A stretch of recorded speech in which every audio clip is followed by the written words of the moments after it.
नमस्कार, Aryan TV national में आपका स्वागत है और मैं हूं आपके साथ सुमन पाल। बुलेटिन की शुरुआत करते हैं बड़ी खबर के साथ मेरठ से।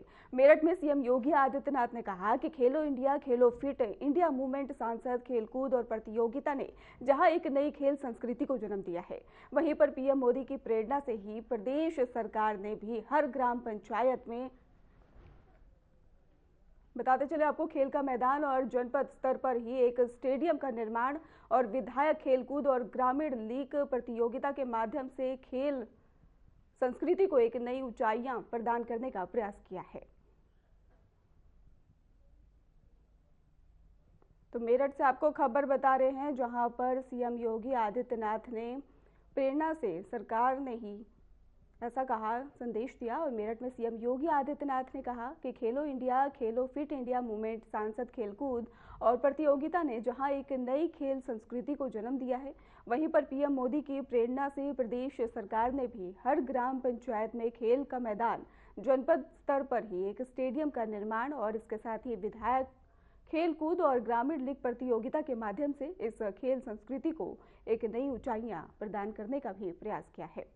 तो मेरठ से आपको खबर बता रहे हैं, जहां पर मेरठ पहुंचे हैं सीएम योगी आदित्यनाथ और जहां पर उन्होंने खेल को लेकर प्रस्ताव दिया और इसके साथ ही बढ़ावा देना कहा है। तो मेरठ में सीएम योगी आदित्यनाथ मौजूद और उन्होंने साफ तौर पर कहा कि खेलो इंडिया खेलो फिट इंडिया मूवमेंट और सांसद खेलकूद प्रतियोगिता ने जहां एक नई खेल संस्कृति को जन्म दिया, वहीं पर पीएम मोदी की प्रेरणा से प्रदेश सरकार ने भी हर ग्राम पंचायत में खेल का मैदान और जनपद स्तर पर ही एक स्टेडियम का निर्माण, विधायक और खेलकूद ग्रामीण खेलो इंडिया खेलो फिट इंडिया मूवमेंट सांसद खेलकूद प्रतियोगिता ने जहां एक नई खेल संस्कृति को जन्म दिया है, वहीं आदरणीय प्रधानमंत्री जी की प्रेरणा से प्रदेश सरकार ने भी हर ग्राम पंचायत में खेल का मैदान हो, ब्लॉक स्तर पर मिनी स्टेडियम, जनपद स्तर पर एक स्टेडियम का निर्माण, विधायक खेलकूद प्रतियोगिता और ग्रामीण लीग की प्रतियोगिताओं के माध्यम से इस खेल संस्कृति को एक नई ऊंचाई प्रदान करने का प्रयास किया है।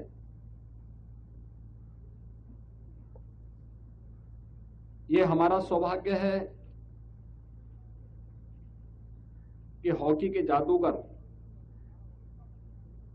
मेजर ध्यानचंद जी के नाम पर प्रदेश का पहला स्पोर्ट्स यूनिवर्सिटी का निर्माण मेरठ में हो रहा है। मेरठ क्रांति की धरा है। मेरठ ने स्वाधीनता आंदोलन में देश की आजादी के लिए एक नेतृत्व दिया था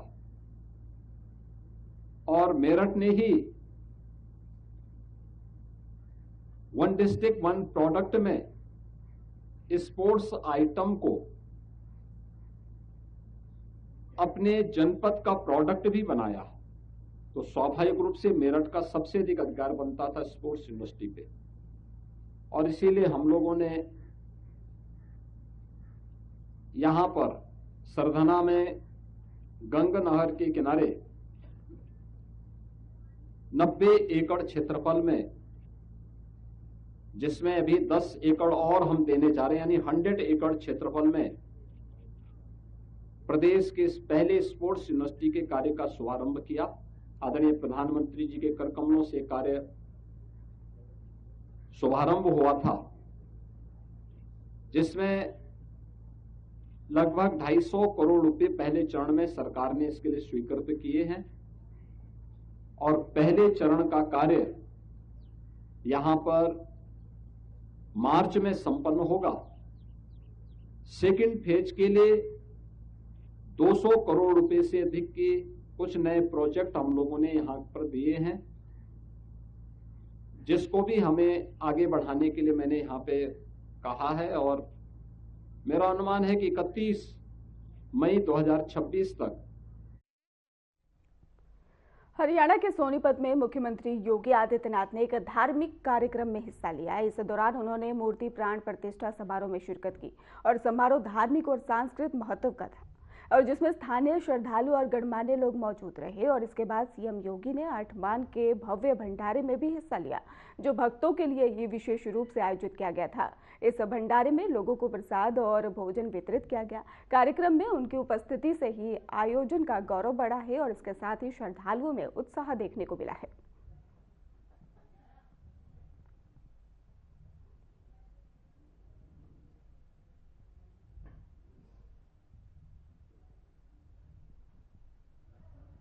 कोई धर्म के खिलाफ आचरण करता है, क्योंकि ऐसे तमाम कालनेमी होंगे जो धर्म की आड़ में सनातन धर्म को कमजोर करने की साजिश रच रहे होंगे।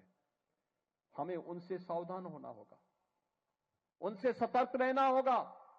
अगर हम सतर्क हैं तो कोई आने वाले समय में हमारी जो यात्रा चल रही है, आज भारत एक नई आभा के साथ आगे बढ़ रहा है। देख रहे हैं ना, दुनिया में जब हलचल है, अराजकता है, अव्यवस्था है, लोग लड़ रहे हैं आपस में, तब भारत एक शानदार यात्रा के साथ आगे बढ़ रहा है। आप सोचो, इस शानदार यात्रा नहीं होती तो प्रयागराज में मौनी अमावस्या के दिन मात्र माघ मेला है, कुंभ नहीं है। कल यानी 18 जनवरी को मौनी अमावस्या के दिन 4.5 करोड़ श्रद्धालु वहां आकर के संगम में आस्था की डुबकी लगाया। 4.5 करोड़। और गंगा जल क्या अविरल और निर्मल है कि हम हर उस प्रतीक को सम्मान दें जो हमारे ऋषि मुनियों ने, संतों ने, शास्त्रों ने जिसके लिए हमें प्रेरित किया। किसी को क्या क्या अधिकार मिल सकता कि हमारी देवतुल्य नदियों को प्रदूषित करे, उनकी अविरलता को दूषित करे, बाधित करे? हमें किसी को अधिकार नहीं देना चाहिए। हमारा भी दायित्व बनता है कि तालाब है उसका संरक्षण करें। भाई, तालाब के माध्यम से केवल वो तालाब जल ही नहीं दे रहा, जल का संरक्षण करने का काम भी करता है, सरप्लस वाटर को संरक्षित करता है। और जब संरक्षित करता है तो वही जल फिर आपके काम आता है।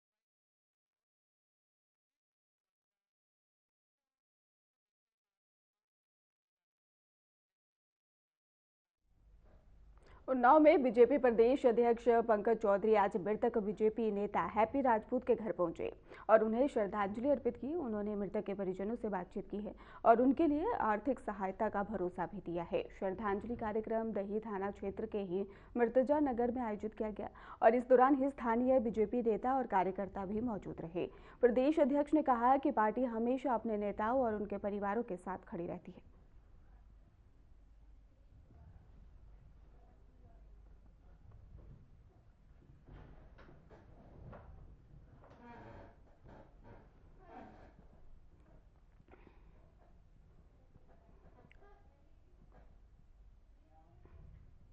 चले रुक करते अगली खबर की ओर, जहां पर मुजफ्फरनगर में ही संगीत सोम ने कहा है कि यह केवल भारत ही नहीं बल्कि दुनिया भर के समस्त सनातनियों के लिए सौभाग्य का क्षण है। उन्होंने कहा कि 500 सालों में हिंदू सनातनियों की जो मांग और प्रतीक्षा थी वो आज पूरी हो चुकी है। आज हम राम मंदिर प्राण प्रतिष्ठा की दूसरी वर्षगांठ मना रहे हैं, जो हर सनातनी के लिए गौरव का विषय है।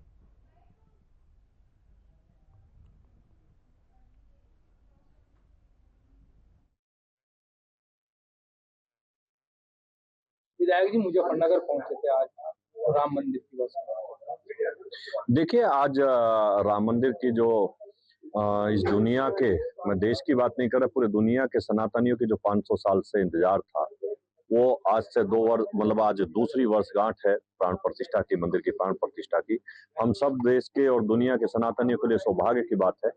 मैं धन्यवाद देता हूँ माननीय अपने पूर्व अध्यक्ष जी विजय शुक्ला जी को, कि वो और उनकी टीम, सभी सनातनी बच्चे इस यात्रा को सेलिब्रेट करते हैं, मनाते हैं और बहुत प्यार से, बड़े तरीके से, कोई हुड़दंग नहीं, इसे सेलिब्रेट करते हैं और अच्छे से प्राण प्रतिष्ठा की आज दूसरी वर्षगांठ पर हम सबको बधाई भी देते हैं, पूरे देश को और दुनिया को बधाई भी देते हैं और धन्यवाद देता हूं मैं फिर एक बार विजय शुक्ला जी को, आप इतना अच्छा काम करते हैं, इतनी अच्छी यात्रा निकालते हैं, बहुत बहुत धन्यवाद। एक मामला चल रहा है शंकराचार्य जी जिन्हें मौनी अवस्था के अभी आज अगर मुझसे इसी बात को करेंगे तो अच्छा है, यहीं की बात करेंगे तो अच्छा रहेगा। नोएडा का मामला था जहाँ एक व्यक्ति ने अपनी जान गंवा दी। देखिए वो लापरवाही है, कुछ अधिकारियों की लापरवाही है, जिन अधिकारियों की लापरवाही है उसमें एसआईटी गठित हो गई है। एसआईटी का 5 दिन का टाइम दिया गया था, वो 2 दिन बाद उस एसआईटी की रिपोर्ट आ जाएगी और अधिकारियों पर कार्रवाई होगी निश्चित समझ। संभल की अगर बात करें, संभल में जिस सीजीएम ने अनूप चौधरी के खिलाफ मुकदमा लिखने की आदेश दिए थे, उनका तबादला कर दिया। देखिए तबादला सरकार नहीं करती है, तबादला जुडिशरी में का तबादला जुडिशरी करती है, उस विषय पर हमारा बोलना ठीक नहीं है। वो जुडिशरी का इंटरनल मैटर है, वो किसी मामले से जोड़ के ना देखा जाए, आदेश तो रोज होते हैं। लगातार आप पे वार कर रहे हैं। वो हमारा छोटा भाई है, छोटे भाइयों को सब माफ होता है, बोलता रहता है, छोटा भाई बोलता रहता है। और छोटा भाई है जो बोलते रहते हैं, वो छोटा भाई है, वो मीट ले आते होंगे वहां से, मुझे पता नहीं।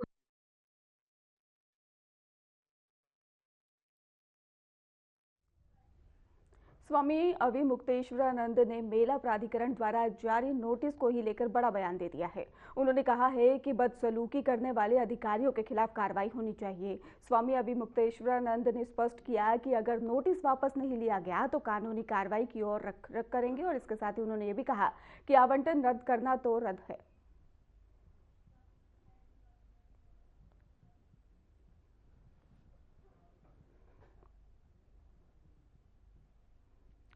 तो मेला प्राधिकरण बिना इजाजत बग्घी क्यों लाए और वाहन लाने की इजाजत नहीं थी और बग्घी लाने से अव्यवस्था हुई है और आपकी वजह से ही श्रद्धालुओं को मुश्किल हुई है।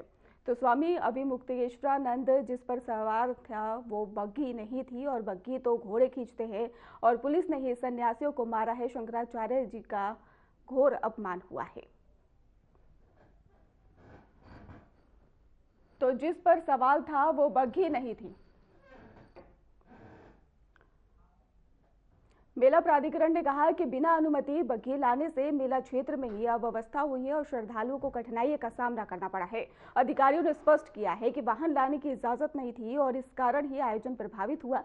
और दूसरी ओर ही स्वामी अविमुक्तेश्वरानंद ने कहा कि जिस पर वो सवार थे वही बग्घी नहीं थी, क्योंकि बग्घी तो घोड़े खींचते हैं। उन्होंने आरोप लगाया है कि पुलिस ने सन्यासियों पर ही बल प्रयोग किया और जिससे शंकराचार्य का अपमान हुआ। तो आपको बता दें कि इसको लेकर बयान सामने आया।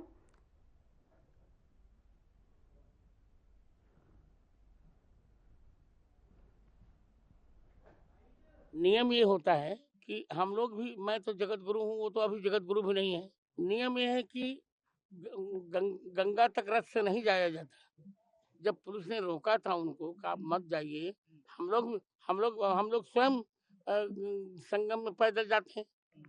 तो अन्याय उन्होंने किया था, बिल्कुल ठीक। सरकार ने नोटिस दिया है, सब कुछ उचित है। अभी सुप्रीम कोर्ट ने शंकराचार्य को बनाया ही नहीं। मैं स्पष्ट कहूँ, नहीं मुझे बोलने दिया जाए। दिग्विजय सिंह को शास्त्र में कुछ भी नहीं आता। मैं जैमिनी संहिता का उदाहरण दे रहा हूँ। मधुक शरंति हिंदवः मेरु तंत्र का उदाहरण दे रहा हूँ। हिमालय में समारभ्य जावदिंदु सरोवरम तत्रस्थाया प्रजा सर्वसा हिंदव इत परिचक्षते।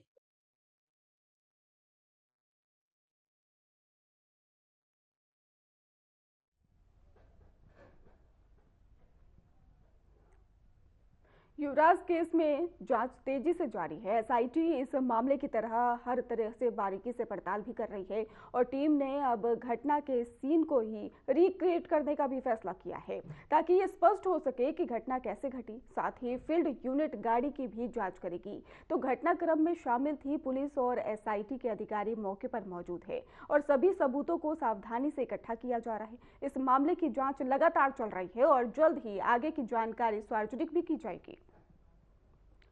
तो युवराज केस के 10 बड़े अपडेट सामने आ रहे हैं, जिसमें कि आज फिर घटना स्थल पर ही जा सकती है एसआईटी। ऐसा मामला सामने आया और आपको बता दें कि आज सीन रिक्रिएट करा सकती है जांच टीम।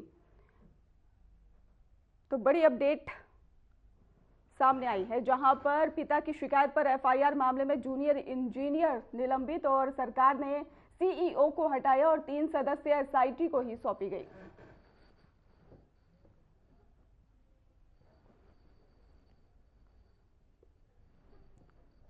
सत्रह जनवरी सुबह रेस्क्यू टीम ने ही दलदल से ही युवराज का शव निकाला और 18 जनवरी पिता की शिकायत पर एफआईआर और मामले में ही जूनियर इंजीनियर निलंबित, और इसके साथ ही 19 जनवरी सरकार ने ही सीईओ को हटाया और 3 सदस्यीय एसआईटी को सौंपी गई केस की जांच।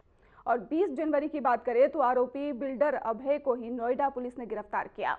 तो वहीं पर 16 जनवरी की रात को ही युवराज की कार पानी से भरे गड्ढे में गिर गई और जहां वो करीब 90 मिनट तक फंसा रहा, आखिरकार उसकी मौत हो गई। और अगले दिन 17 जनवरी की सुबह रेस्क्यू टीम ने ही दलदल जैसे गड्ढे से ही उसका शव बाहर निकाला। 18 जनवरी की बात करें तो वहां पर युवराज के पिता की शिकायत पर ही पुलिस ने एफआईआर दर्ज की।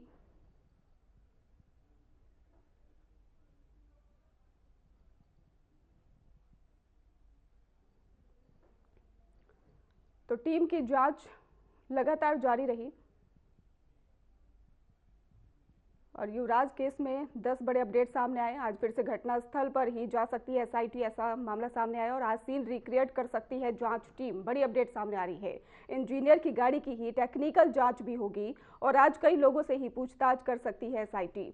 फॉरेंसिक टीम ने भी मामले की जांच शुरू कर दी है। दोनों बिल्डरों के खिलाफ ही एक और केस दर्ज है और 5 लोगों के खिलाफ पुलिस ने दर्ज कर लिया है मुकदमा और नई एफआईआर में ही बिल्डर अभय समेत 5 लोगों के नाम सामने आ रहे हैं।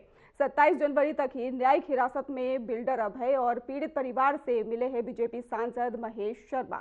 तो युवराज केस की जांच तेजी से आगे बढ़ रही है और आज एसआईटी की फिर से घटनास्थल पर रिक्रिएट कर सकती है सीन, ऐसा मामला फिलहाल सामने आ रहा है।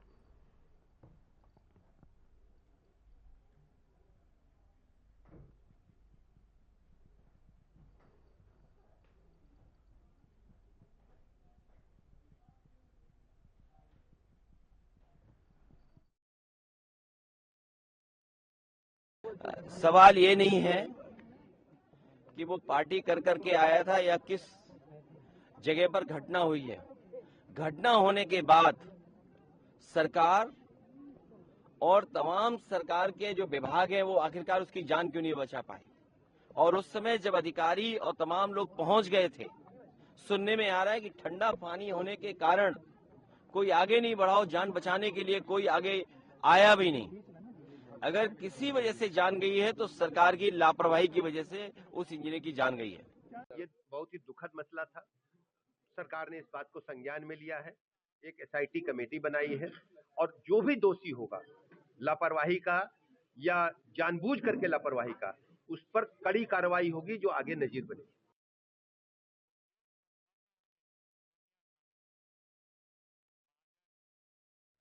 तो 16 जनवरी की रात युवराज की कार पानी से भरे गड्ढे में गिर गई और जहां पर वो करीब 90 मिनट तक फंसा रहा। इसके बाद आपको बता दें कि आखिरकार उसको बाहर निकाला गया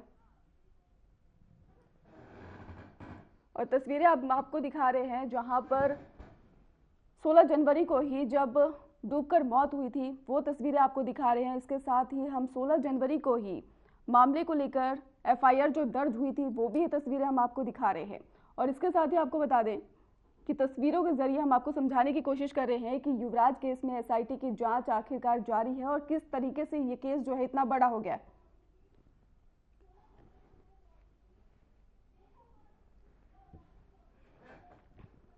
तो 16 जनवरी को ही डूबकर युवराज की मौत हुई थी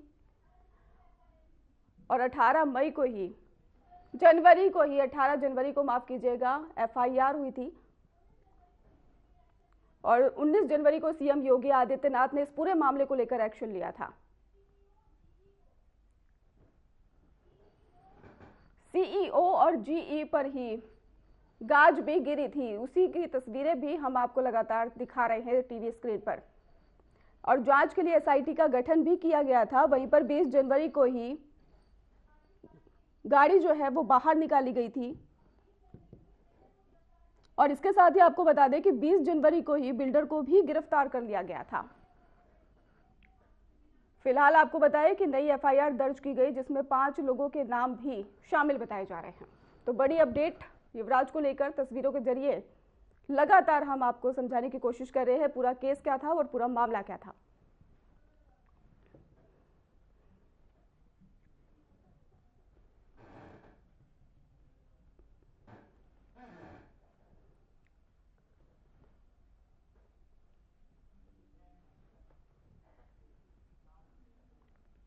यूपी के मुरादाबाद में युवक युवती की हत्या का मामला सामने आया, जहां पर प्रेम प्रसंग के चलते ही युवक युवती की हत्या का यह मामला सामने आया है।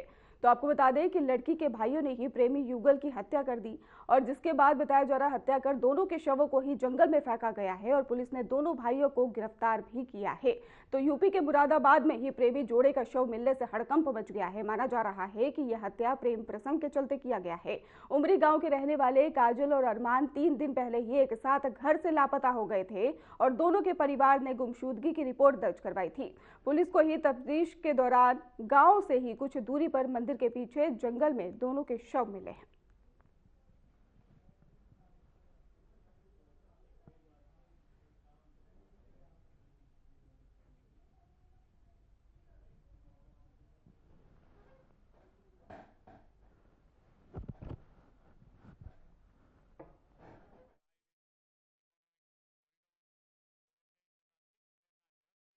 और प्रेमी की भी हत्या कर दी गई थी और इसके साथ ही आपको बता दें कि बहन को भी मार डाला गया है और जहां पर खेत में ये दफनाए गए थे शव, जिसके बाद अब जांच लगातार जारी है।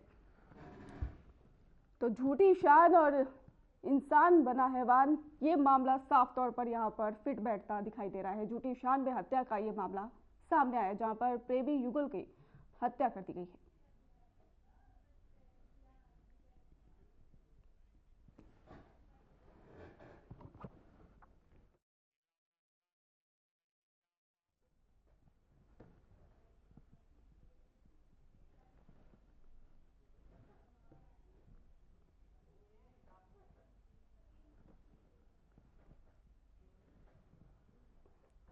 तो 18 जनवरी को क्या हुआ था वो हम आपको बता देते हैं। वारदात प्रेमी जोड़े की हत्या कर दी गई और आरोपी युवक के भाई की बताया जा रहा है, जिसमें सबूत छिपाए और गांव से दूर शव को दफनाया गया।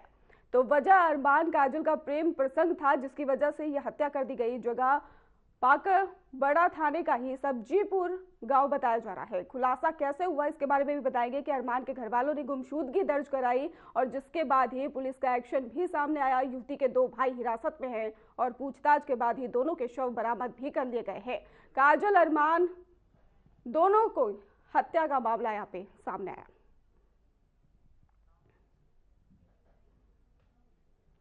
फिलहाल खास बुलेटिन में बस इतना ही। आप देखते रहिए RNTV नेशनल।